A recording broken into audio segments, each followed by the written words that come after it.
4장에서 시작된 하늘의 예배가 있었습니다. 그 예배가 5장에서도 계속되는 것을 우리가 성경을 읽으면서 살펴보았는데요.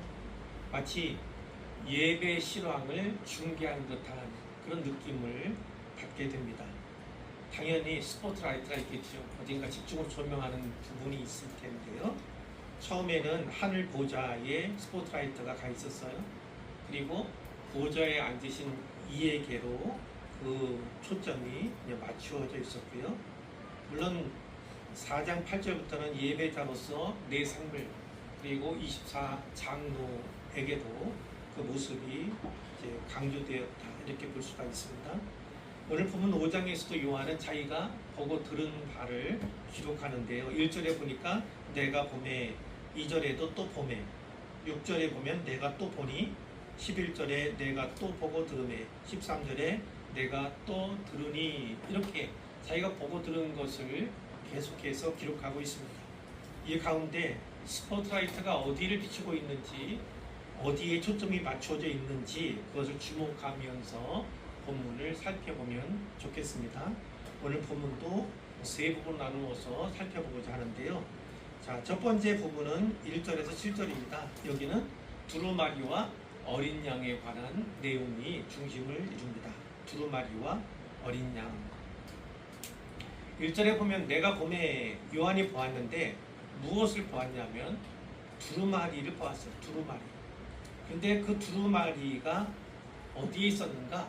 보좌에 앉으신 이, 즉 하나님이죠. 성부 하나님의 오른손에 두루마리가 있었다, 이렇게 기록을 하고 있습니다. 이 구약에서 보면 특별히 이 오른손은요 매우 중요한 의미가 있어요.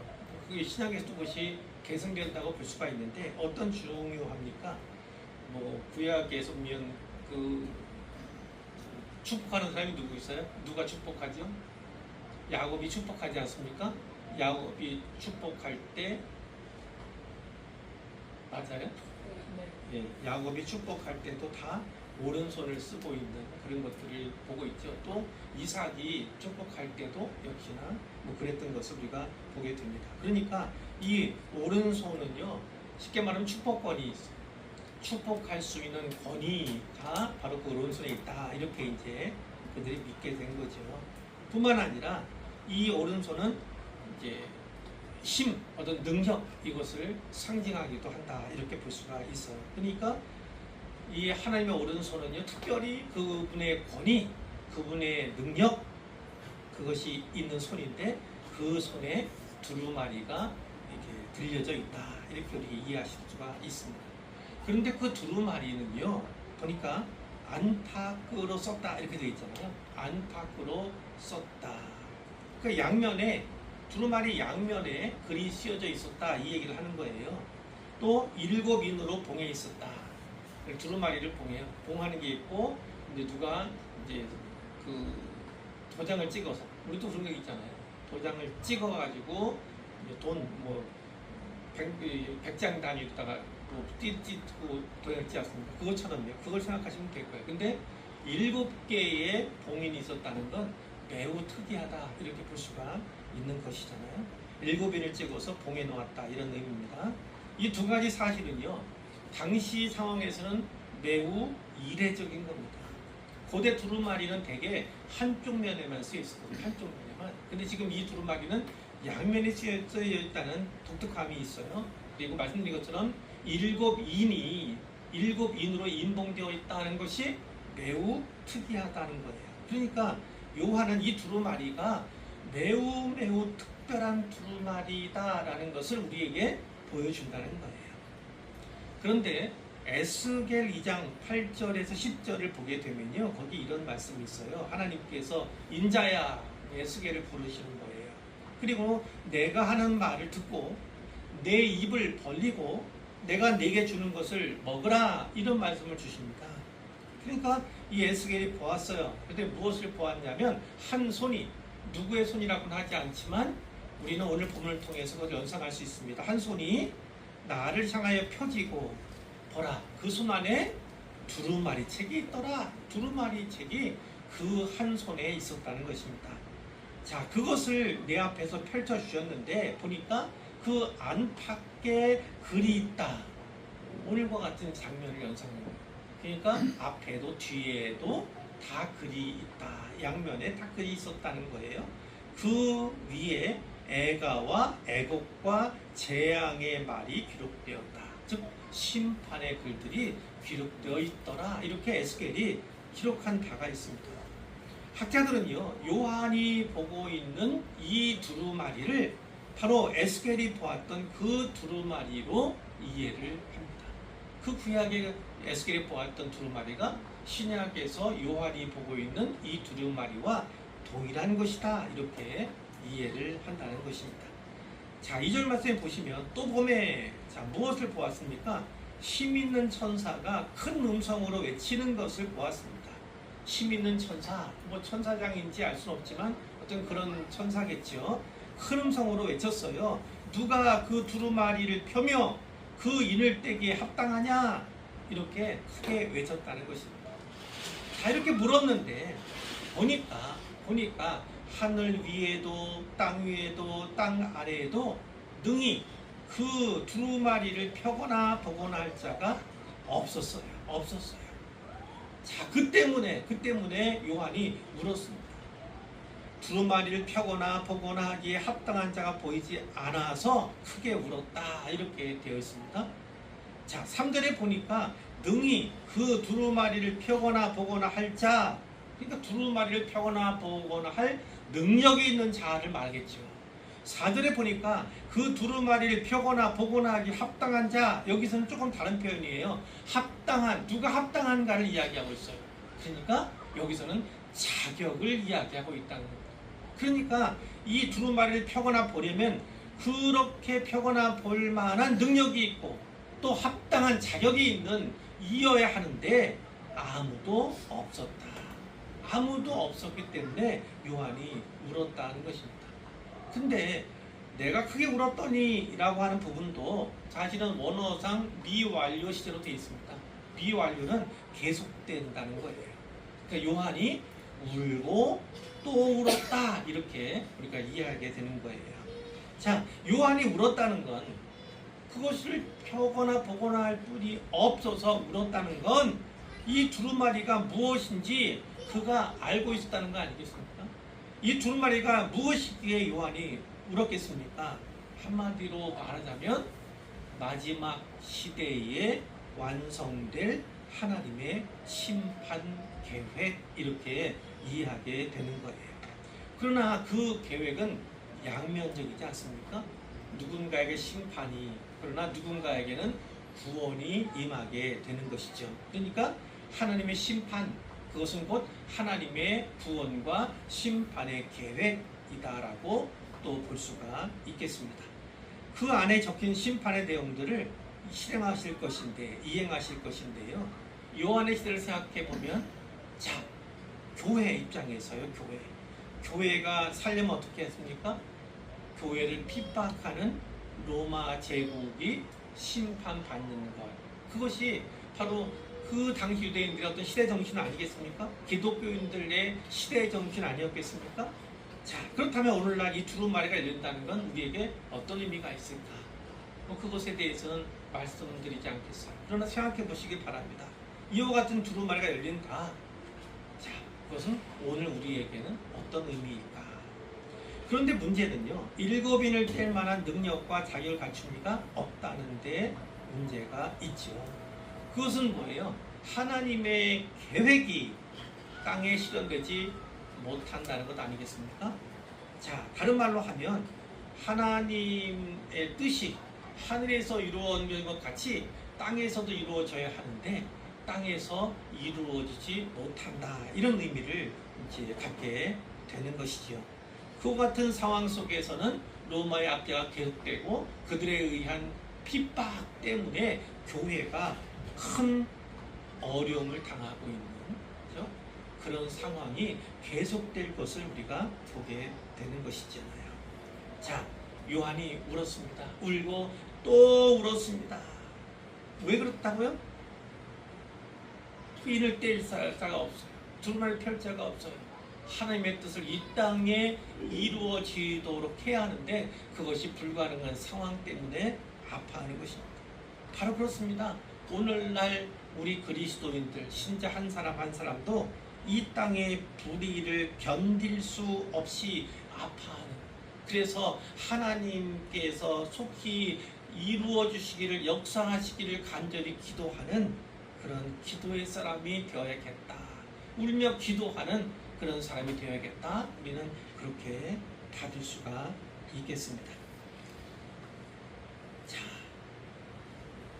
5절에 보니까 그때 장로 중에 한 사람이 요한에게 말해줬어요. 어떤 말을 했는지요? 울지 마라, 울지 마라. 위로하신 거죠. 자, 유다 지파의 사자 다윗의 뿌리가 이겼으니 그 두루마리와 그 7인을 떼시리라. 자, 그 두루마리와 그 7인을 떼실 분이 계시다, 이렇게 얘기한 거 아니겠어요? 자, 그러면서 그분을 누구에게 뭐라고 얘기했습니까? 유대 지파의 사자 다윗의 뿌리, 이렇게.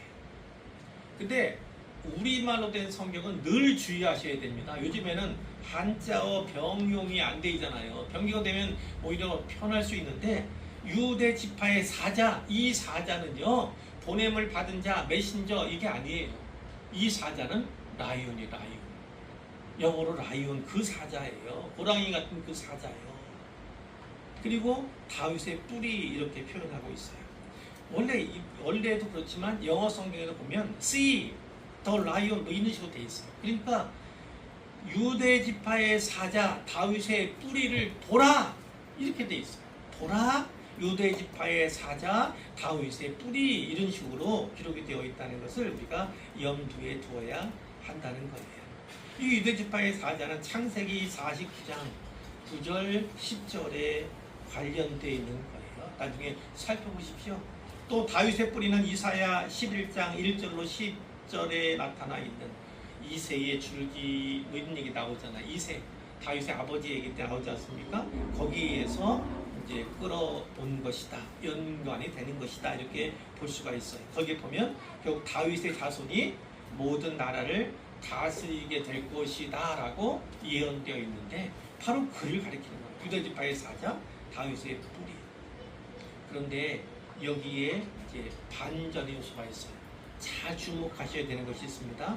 말씀드린 것처럼 이 한 장로가 보라 라고 하면서 가리킨 것은 사자였다는 거예요. 라이온이었다는 거예요. 라이온. 그런데 요한이 다음 절인 6절에서 보게 되는 것은 사자와는 전혀 대비될 것 같은 어린 양이라는 것입니다. 사자와는 전혀 대비될 것 같은 어린 양을 그가 보게 된다는 거예요. 더군다나 그 어린 양은 죽임을 당한 것 같이 보였다. 그것이 아주 큰 요점인 것이죠. 자, 이 초점은 어린 양을 향해 가고 있습니다. 6절에 보니까 내가 또 보니, 이번에는 무엇을 봅니까? 한 어린 양을 주목하게 되는 것입니다. 자, 이 한 어린 양이 어디에 있어요? 보좌와 네 생물과 장로들 사이. 보좌하고 네 생물, 장로들, 그 사이에 이 어린 양이 서 있었다. 그런데 일찍이 죽임을 당한 것 같더라, 이렇게 하죠. 자, 이 같은 표현은 어떤 겁니까? 어린 양이 힘이 없을 거예요, 그렇죠? 죽임을 당한 것 같이, 그리고 피를 흘리며 상처받은 모습일 거다, 우리는 생각할 수 있습니다. 자, 이와 같은 이미지는 구약에서 몇 가지로 나타내요. 예를 들어서 우리가 잘 아는 것처럼 이사야에 나타나는 고난받는 종의 이미지가 분명히 있죠. 그리고 출애굽기에 보면 6월절 양의 이미지도 거기에 있고, 또 하나 얘기한다면 희생양, 레위기에 나오는 희생양에 대한 이미지가 복합적으로 작용하고 있다는 거예요. 자, 그 어린 양이 보좌와 네 생물 또 장로들 사이에 서 있었다, 이렇게 돼 있어요. 그런데 그 어린 양에게는 독특한 면이 있습니다. 그에게 7 뿔이 있고 7 눈이 있더라. 그러니까 이것은 여느 양들과는 또 다른 거잖아요. 자, 7뿔은 무엇입니까? 7은 완전수라고 계속해서 말씀드렸어요. 7개의 뿔이 있다는 건 뿔은 권위, 권능을 상징합니다. 그러니까 7개의 뿔이 의미하는 것은 완전한 권능을 가진 분이다 라는 거죠. 자, 7개의 눈도 있습니다. 역시 7은 완전수고, 그리고 눈은 계속 보았던 것처럼 지혜를 상징합니다. 완전한 지혜를 갖고 계신 분이더라 라고 이렇게 묘사하고 있는 거예요. 그런데 그 눈들은 어떻게 해요? 하나님의 7 영 이렇게 돼 있잖아요. 그 눈들은 온 땅에 보내심을 받은 하나님의 7 영이더라. 이 눈들은 온 땅에 보내심을 받아 각 처에서 역사하는 하나님의 7 영이다. 이렇게 이제 풀이해주고 있음을 우리가 보게 됩니다. 자, 7절에 보니까요, 바로 그 어린 양이 나와서 보좌에 앉으신 성부 하나님의 오른손에서 두루마리를 취하십니다. 두루마리를 취하십니다. 받으셨다라는 것을 우리가 보게 돼요. 다음 시간에 우리 살펴볼 6장에서는 바로 그 인을 떼시는 장면이 나타나게 돼요. 그러니까 오늘 5장에서는 떼지는 않고 그 두루마리를 취하신 데까지, 받으신 데까지가 기록되어 있습니다. 자, 이제 8절부터 10절까지를 보게 되는데, 두 번째 단락입니다. 여기는 경배 받으시는 어린 양에 대한 말씀이 있습니다. 경배를 받으시는 어린 양. 자, 8절입니다. 이 그리스도께서 그 어린 양이 그 두루마리를 취하신 때 어떻게 했습니까? 네 생물, 또 24장로들, 지난 설교에 나왔죠. 이들이 그 어린 양 앞에 엎드렸다는 겁니다. 엎드렸어요. 그런데 엎드린 것만이 아니라, 이거는 이제 최상의 경의를 표했다 이런 의미인데, 엎드린 것만 아니라 뒤에 보니까 각각 검은고와 향이 가득한 금대접을 가졌다 이렇게 되어 있습니다. 각각이에요. 각각. 그러니까 아마도 네 생물은 검은고를, 24장로들은 향이 가득한 금대접을 가지지 않았을까, 이렇게 연상을 할 수가 있어요. 자, 지난 시간에 보았던 것들은 네 생물은 피조물을 대표하는 존재입니다. 피조물을 대표한다. 자, 24장로들은 이긴 자, 구원받은 백성을 대표한다. 이렇게 우리가 나눈 바가 있는데, 자, 그들이 각각 검은고. 그런데 유대인들도 검은고를 알았을까요? 당연히 그렇지 않죠. 우리말로 번역할 때 검은고, 우리가 익히 아는 단어로 바꾼 거예요. 그러니까 이 검은고는 현악기입니다. 그러니까 유대인들이 쓰는, 그들이 알고 있는 현악기임은 분명한데, 그것을 우리 성경에는 검은고 이렇게 번역을 했다는 의미예요. 그리고 향이 가득한 금대접을 갖고 나와서 어린 양 앞에 엎드렸다. 그런데 이 향은 성도의 기도들이다. 이렇게 분명히, 예배 요소 가운데 기도가 있지 않습니까? 기도로 예배하는 장면이 여기에 기록되어 있는 거예요. 기도도 예배의 아주 중요한 요소다 라는 것을 우리가 너무 잘 알고 있는데, 천상에서도 그렇습니다. 이 땅에서 성도들이 기도한 그 기도가 한데 상달되는 것을요, 분명히 기억하셔야 합니다. 우리의 기도는요, 하나도 땅에 떨어지지 않습니다. 그뿐만 아니라 하늘로 상달될 뿐만 아니라 어떻게 해요? 금대접에 그것이 쌓여지고 있다는 것을 우리가 명확히 기억해야 합니다. 그러니까 상처받고 또 핍박받아요. 아주 보잘것없이 낮아지고 그 낮은 자의 기도도 가장 높은 곳에 이른다는 것을 우리가 반드시 기억해야 합니다. 하찮게 여깁니까? 그렇게 여겨지는 기도를 할지라도 하늘의 금대접에 쌓여 있다는 것을, 쌓이고 있다는 것을 분명히 기억하시면 좋겠어요. 자, 다음 찬양에 관한 이야기입니다. 찬양으로 예배하는 그런 이야기인데, 9절에 보니까 그들은 앞서 네 생물과 24장로들이겠죠. 그들이 새 노래를 불러 이릅니다. 새 노래, 여러 가지 해석할 수 있지만 이 장면의 새 노래는 승리의 노래입니다. 승리의 찬가다. 이렇게 볼 수가 있는 거예요. 자, 어떻게 노래합니까? 두루마리를 가지시고 그 인봉을 떼기에 합당하시도다. 이 어린 양은 이제 하나님으로부터 두루마리를 받으셨잖아요. 그러니까 두루마리를 가지시고 그 인봉을 떼기 합당하신 분이다 이렇게 찬송을 했다는 것입니다. 그러면서 개혁된 찬송의 내용 가운데 세 가지를 이유로 듭니다. 자, 첫 번째 이유는 그분은 일찍이 죽임을 당하셨어요. 그래서 각 족속과 방언과 백성과 나라 가운데서 사람들을 피로 사서 하나님께 드리셨다. 이것이 첫 번째 이유입니다. 자, 여기서 잘 볼 거는 뭡니까? 각 족속과 방언과 백성과 나라 가운데에서 찬양, 우리가 찬양 부르는 가사에도 나오지 않습니까? 많이? 그런데 이와 같은 표현들은 계시록의 독특한 표현이 돼요. 계시록에 7번 나옵니다. 물론 그것도 상징수인가? 그것에는 뭐 어떻게 말해야 할지 모르겠지만 어쨌든 7번에 나온다는 것은 매우 중요하다는 것이죠. 그러니까 결국 이 주님의 역사, 일찍이 죽음을 당하사 피로 사서 하나님께 드리신 사람들을 그 역사는요 어떻게 이 모든 것들을 초월했다는 겁니다. 초월했다.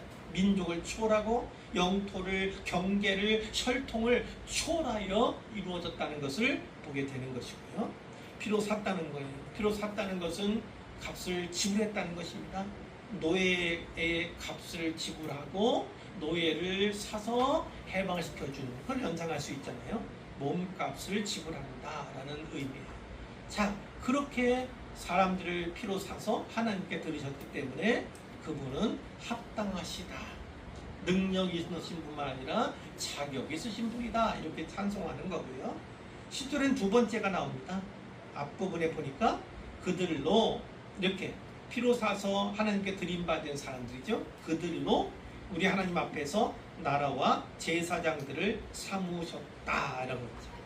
이 나라는요, 특히 통치, 다스린다는 거예요. 다스리게 하셨다는 거예요. 그리고 제사장들, 그리고 제사장의 직분을 갖게 하는 거예요. 제사장 어떤 거예요? 하나님과 사람 사이에 중보자 역할을 하는 거예요. 물론 유일한 중보자는 예수님이지만 예수님의 중보 사역을 본받아서 하나님과 사람 사이를 연결시키고자 애쓰고 힘쓰는 복음을 위해 수고하는 것들을 다 말하고 있지요. 창세기 1장 28절에 보면 문화명령이 있었지 않습니까? 하나님께서 아담과 하와를 지으시고 복을 주셨어요. 복의 내용이 무엇이었냐면 생육 번성하여 땅에 충만하라, 땅을 정복하라, 바다의 물고기와 하늘의 새와 땅에 움직이는 모든 생물을 다스리라. 그것이 문화명령인데 바로 그것이 하나님께서 사람을 창조하신 목적입니다. 계획이 있었던 거예요. 그런데 원죄로 말미암아서 그 목적도 그 계획도 거의 상실했던 것입니다. 상실했던 거 아닙니까? 그런데 그 창조의 목적과 창조의 계획을 회복하게 됩니다. 회복된 사람들이 바로 여기에 기록된 나라와 제사장을 삼으셨다는 내용에 포함되어 있습니다. 하나님의 형상을 회복하는 것만 아니라 하나님께서 새롭게 우리로 하여금 부르신 사람들이잖아요. 선택하신 사람들이잖아요. 우리는 분명히 해야 할 일이 있다. 하나님의 목적에 맞게 하나님의 계획에 따라 그분의 뜻에 의해서 일하는 사람들이 바로 이와 같은 자들이다. 이렇게 기억하시면 되겠어요. 세 번째로 말씀드릴 것은 그들이 땅에서 왕노릇하리로다. 그들이 땅에서 왕노릇하리로다. 왕노릇하신다는 건 다스린다는 거예요. 근데 우리가 주목해야 할 것은 왕노릇 그러면 우리는 미래를 생각합니다. 장래, 그렇게 약속이 되어 있어요. 그러나 여기에 주목할 단어가 바로 땅에서입니다. 땅에서. 우리는 하늘에서 다스릴 뿐만 아니라 땅에서도 다스리는 존재임을 분명히 기억하셔야 합니다. 그리스도께서 우리를 사셨어요. 그런데 우리는 지금 여기에 살고 있습니다. 여기에. 그러니까 여기에서 다스려야 되고 여기에서 제사장의 사역을 감당해야 한다. 그것이 요점인 거예요. 장래만 아니라 이 땅에서 내가 예수 믿어서 예수님의 피값으로 사신 교회가 되고 교회 일원이 되었을 때 우리는 나라가 되었고 우리는 제사장이 되었다는 것입니다. 그 일을 여기서부터 그러니까 여기서부터 우리가 할 일은 뭡니까? 다스려야 됩니다. 세상을 다스리는 것이 우리에게 부과된 의무예요. 제사장의 직무가 우리에게 부과된 직무입니다. 그것을 반드시 기억해야 합니다. 물론 이것은 예수님의 재림, 주님이 다시 오실 때 완성이 되겠어요. 그때가 될 겁니다. 그러나 이 땅에서도 이미 우리는 그와 같은 권능을 부여받은 자, 그와 같은 책무를 위임받은 자임을 우리가 반드시 기억해야겠다는 거예요. 자, 세 번째 단락은 11절에서 14절입니다. 여기에 보면 예배자가 있죠. 천사가 있고 또 모든 피조물에 대한 얘기도 있어요. 그러니까 하나님과 어린 양을 예배하는 모든 피조물, 이렇게 요약할 수 있겠습니다. 11절입니다. 내가 보고 들으매. 자, 이번엔 뭘 봤습니까? 많은 천사. 소리만 들었는지는 모르겠지만 천사의 음성을 들었어요. 그 많은 천사들이 보좌와 생물들과 장로들을 둘러 서 있더라. 그 밖에 서 있었다는 거예요. 만만이요 천천이다. 그러니까 엄청나게 많은 천사들이 거기를 둘러싸고 있는데 그들이 찬송을 했다는 거예요. 찬송. 큰 음성으로 어떻게 찬송을 했는지 보겠습니다. 죽임을 당하신 어린 양은 능력과 부와 지혜와 힘과 존귀와 영광과 찬송을 받으시기에 합당하도다. 이렇게 찬송했다는 거예요. 여기에 능력부터 시작해서 찬송까지 7개의 단어가 쫙 가장 길게 나열되어 있습니다. 나열되어 있어요. 이 7개나 되는 언어들, 단어들은 어떤 의미가 있겠습니까? 그 당시 로마 황제에게 비춰진 이름들, 올려진 그 단어들이, 쉽게 말하면 그것들을 어떻게, 누구에게요? 하나님께, 주님께 합당한 언어들로 바꾸고 있는 거예요. 그러니까 다른 말로 하면 이겁니다. 요한계시록은 저항문학이라고. 문학의 장르 얘기하면 저항문학이다. 저항한 로마 제국에 저항하고 있다. 그 당시에 관습과 풍토에 저항하고 있다는 것입니다. 로마 황제들에게 적합한 능력, 부, 지혜, 심, 존귀, 영광, 찬송, 이런 단어들이었는데 그것을 다 누구에게로요? 오직 하나님께, 주님께 돌리고 있다는 것을 분명하게 하고 있다는 거예요. 천지를 지신 하나님, 우리를 대속하신, 구속하신 주님에게 이것이 응당 돌려져야 한다. 그래서 그리스도인들은 바로 이와 같은 단어들로 하나님을 높여드린다, 경배한다. 이거 잘 이제 알고 있는 바입니다. 13절에 내가 또 들으니, 자, 무엇을 봤습니까? 이번에는 모든 피조물. 모든 피조물은 어디에 있습니까? 하늘 위에도, 땅 위에, 땅 아래, 바다 위에와 그 가운데.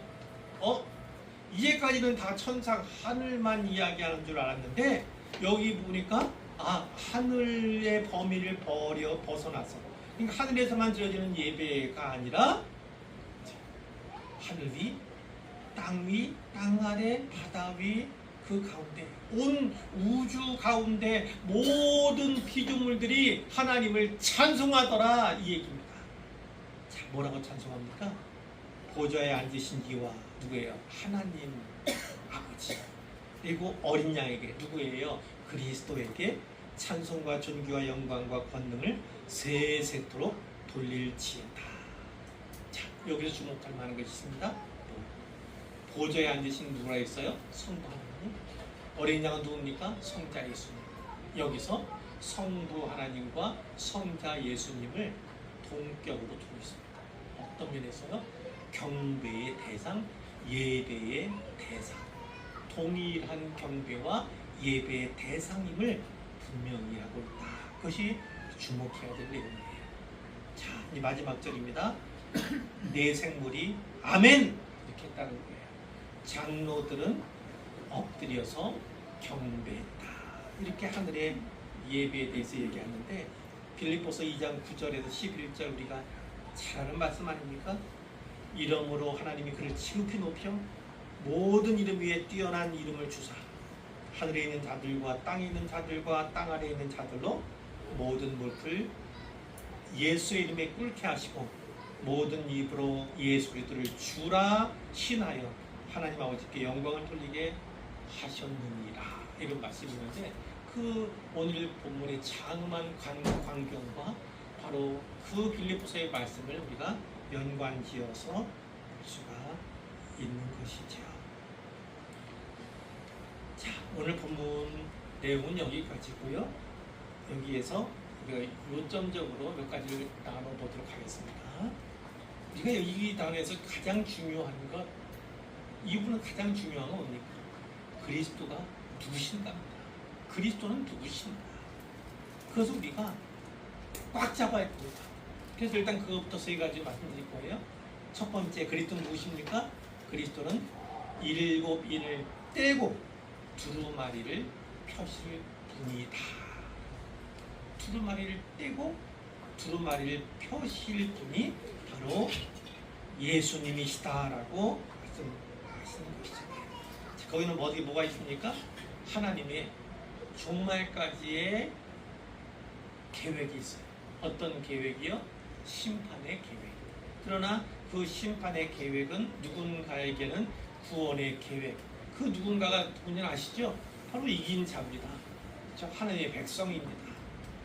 그 백성에게는 구원의 계획이다. 이렇게도 불려질 수 있는 그런 것이지 않습니까? 창조부터 시작해서 새 창조까지의 모든 역사, 하나님의 구속사에 대한 모든 계획이 들어있는 그것인데 특히 마지막 때의 그 심판에 관한 기록들이 거기에도 있다는 것입니다. 이 신약의 성도들이 그렇지만 사도들도 그렇고 늘 강조했던 것이 있습니다. 무엇이냐면 종말이 가까이 있다. 물론 예수님도 그랬어요. 종말이 임박했다, 가까이 있다, 계속해서 그런 메시지를 전파했던 겁니다. 물론 2000년이 지났어요. 언제 주님이 오실까 생각할 수 있지만 전 시간, 모든 시간, 영원한 시간 속에서 그 부분 2000년을 생각해 보세요. 이거는 아무것도 아닙니다. 2000년이라는 시간은 사실 아무것도 아닌 시간이에요. 그만큼 영원은 끝이 없는 그런 시공간 아니겠습니까? 그런데 어쨌든 간에 우리는 이 땅에 보냄을 받았어요. 그리고 로마 시대에 보냄받은 사람들은 교회를 이루면서 신앙생활을 하다가 온갖 핍박과 환난을 경험할 수밖에 없는 거죠. 이 요한이 계시로 기록한 이때 물론 그 자신도 박해를 받아서 이제 반모섬에 유배가 된 그런 상태 아니겠어요? 예수님 복음을 전하다가 그렇게 이제 환난을 당하는 것인데 그와 같이 환난과 박해 가운데 있는 성도들에게 예수 그리스도는 어떤 분이시다? 7인을 떼고 2마리를 펴실 분이다라는 거예요. 하나님의 구속 역사를 완성하실 분 그리고 승리로 이끄실 분이 바로 예수님이시다라고 하는 그런 메시지를 분명하게 주는 거예요. 역사의 주인 누구십니까? 우리 보통 히스토리를 히즈 스토리 이렇게 이야기하는 것처럼 역사는 바로 그분의 이야기입니다. 예수님은 역사의 주인이시다. 바로 그분에게 성도인 우리는 유일한 소망을 두어야 한다. 이렇게 정리할 수 있겠어요. 자, 두 번째, 그리스도는 어떤 분이십니까? 죽임당하신 어린 양입니다. 그분은 라이언 사자로 계시되었는데 또 어린 양으로 계시되고 있다는 것을 보게 됩니다. 이 사자라고 하는 것은 뭔지 어떤 거예요? 사자 어떤 의미입니까? 짐승의 왕이다 이렇게 해야 돼요. 백수의 왕이다 이렇게 얘기하지 않습니까?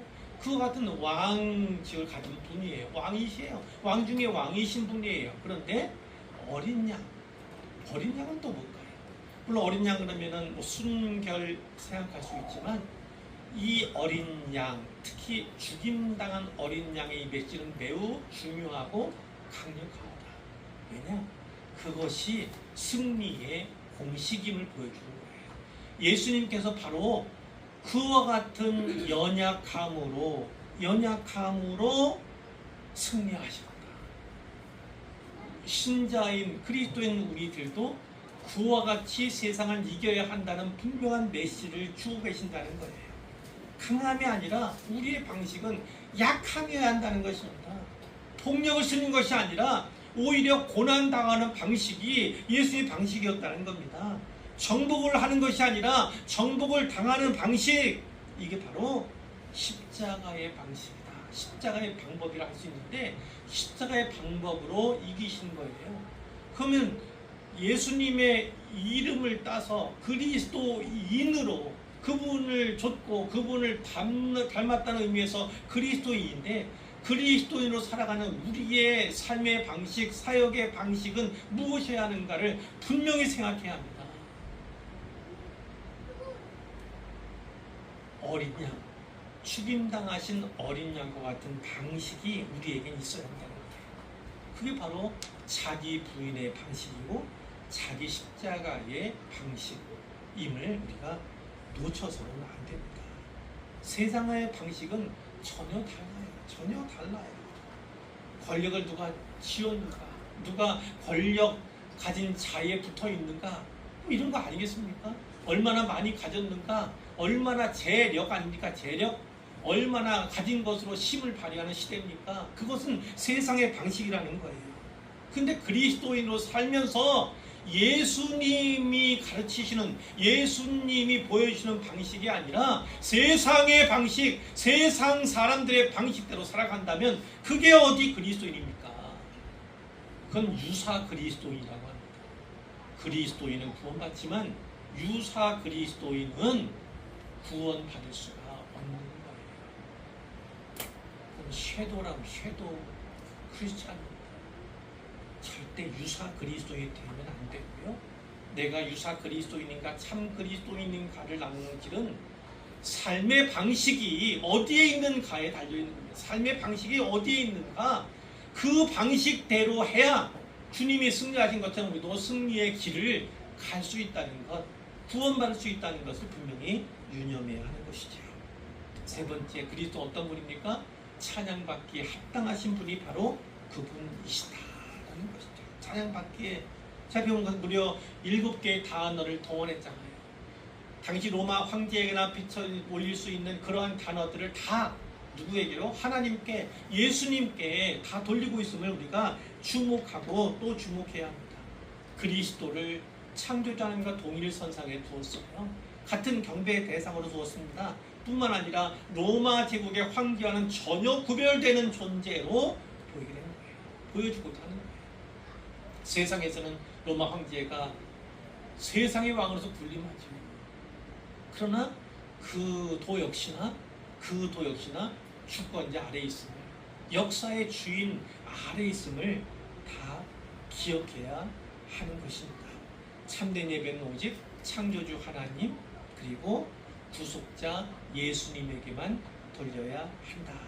나아가 성령 하나님께도 예배를 드릴 수가 있는 거예요. 오늘도 권력, 성공, 쾌락, 재물, 이것이 우상으로 작용합니다. 어떤 것이 중심에 있는가? 그리스도인 우리의 중심에는 무엇이 있습니까? 교회가 예배를 드립니다. 그 예배에는 참된 예배합니다. 그 참된 예배는 어떤 것이 합니까? 바로 예수님께만 초점이 맞춰진 그런 예배가 참된 예배다.